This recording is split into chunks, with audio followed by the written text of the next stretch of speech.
जय श्री राधे कृष्णा। मेरे प्यारे साथियों, जरा एक पल रुककर सोचो। अगर आज तुम्हें लगता है कि तुम जो भी हो सिर्फ अपनी वजह से हो, तो ये कहानी तुम्हारे लिए है। इस दुनिया में सब कुछ कर्म से चलता है, लेकिन सब कुछ मेरे कारण नहीं चलता। यही फर्क है कर्म और अहंकार में। और दोस्त, अगर ऐसी सच्ची कहानियां जो जीवन को अंदर से बदल दें तुम रोज सुनना चाहते हो, तो अभी कर्म योग कहानियां चैनल को सब्सक्राइब कर लो। यहां शब्द नहीं, जीवन की सीख मिलती है। तो मेरे प्यारे साथियों, आओ वीडियो को आरंभ करते हैं। साथियों, एक कहानी सुनो।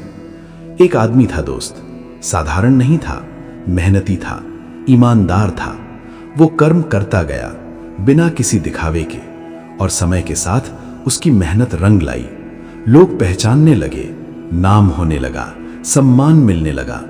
शुरुआत में वो झुककर बात करता था, सबको साथ लेकर चलता था। लेकिन धीरे धीरे उसके अंदर एक भावना जन्म लेने लगी कि मेरे बिना ये सब मुमकिन नहीं था। यहीं से कर्म योग टूटता है दोस्त। कर्म योग कहता है कर्म करो, फल ईश्वर पर छोड़ दो। लेकिन अहंकार कहता है फल मेरा है तो श्रेय भी मेरा है। और जब कर्म से मैं जुड़ जाता है, तब कर्म बंधन बन जाता है। अब वो आदमी काम तो वही कर रहा था, लेकिन भाव बदल गया था।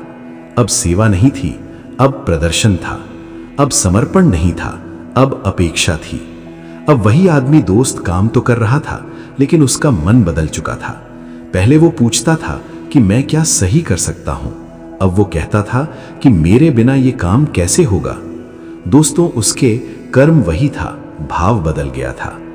कर्म योग में कर्म बोझ नहीं होता दोस्त, क्योंकि करने वाला अपने आप को मालिक नहीं मानता।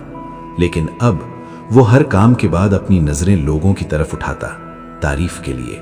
अगर कोई धन्यवाद न दे तो उसे बुरा लगता, अगर कोई आगे बढ़ जाए तो उसे चुभने लगता।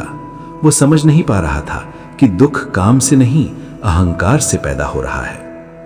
एक दिन उसके काम में एक छोटी सी गलती हो गई, बहुत छोटी, लेकिन इस बार लोगों ने चुपचाप दूसरे को जिम्मेदारी दे दी।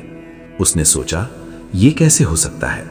उसे गुस्सा नहीं आया दोस्त, उसे अपमान महसूस हुआ। और यहीं कर्म योग पूरी तरह टूट गया। अंदर की आवाज। उस रात वो देर तक सो नहीं पाया। मन ही मन एक सवाल घूमता रहा कि अगर मैं इतना जरूरी हूं तो आज मुझे क्यों हटाया गया। वो नहीं समझ पा रहा था कि ईश्वर उसे नीचे नहीं गिरा रहे थे, ईश्वर उसे समझा रहे थे। अगले दिन वो काम पर तो गया, लेकिन मन भारी था। पहले जहां वो मुस्कुराकर सबसे बात करता था, अब वहां चुप्पी थी। कर्म चलता रहा, लेकिन शांति चली गई। काम वही था, जिम्मेदारी भी वही, लेकिन आनंद नहीं था। क्योंकि अब वो कर्म नहीं कर रहा था दोस्त, वो अपनी पहचान बचाने की लड़ाई लड़ रहा था। तुलना की शुरुआत। वो हर किसी को देखने लगा, कौन आगे बढ़ रहा है, किसे तारीफ मिल रही है, किसे सम्मान मिल रहा है।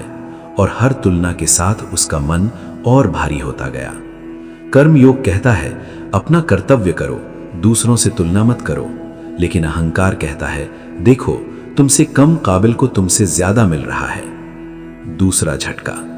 कुछ दिनों बाद एक बड़ा निर्णय लिया गया। इस बार उससे पूछा ही नहीं गया।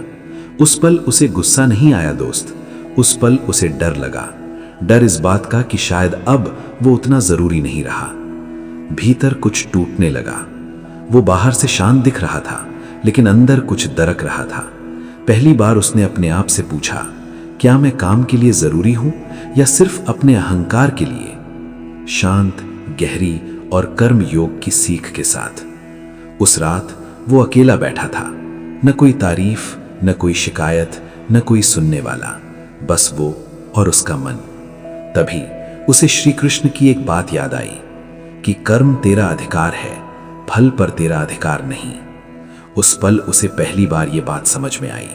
वो समझ गया दोस्त कि जब तक वो कर्म को सेवा समझता था, तब तक उसे शांति थी। और जिस दिन उसने कर्म को अपनी पहचान बना लिया, उसी दिन से उसकी अशांति शुरू हो गई। उसने किसी से माफी नहीं मांगी, किसी को दोष नहीं दिया, बस अपने अंदर मैं को थोड़ा सा छोड़ दिया। अहंकार एक दिन में नहीं टूटता दोस्त, लेकिन जिस दिन इंसान कर्म योग को समझ लेता है, उस दिन अहंकार अपने आप कमजोर पड़ जाता है और वहीं से उसका जीवन फिर से हल्का होने लगा। मेरे प्यारे साथियों, अगर ये कहानी दिल को छू गई हो दोस्त, तो वीडियो को एक लाइक और कमेंट में लिखो जय श्री कृष्णा। और दोस्तों, कर्म योग कहानियां चैनल को सब्सक्राइब करना मत भूलना। मिलते हैं एक और वीडियो में। जय श्री कृष्णा। राधे राधे।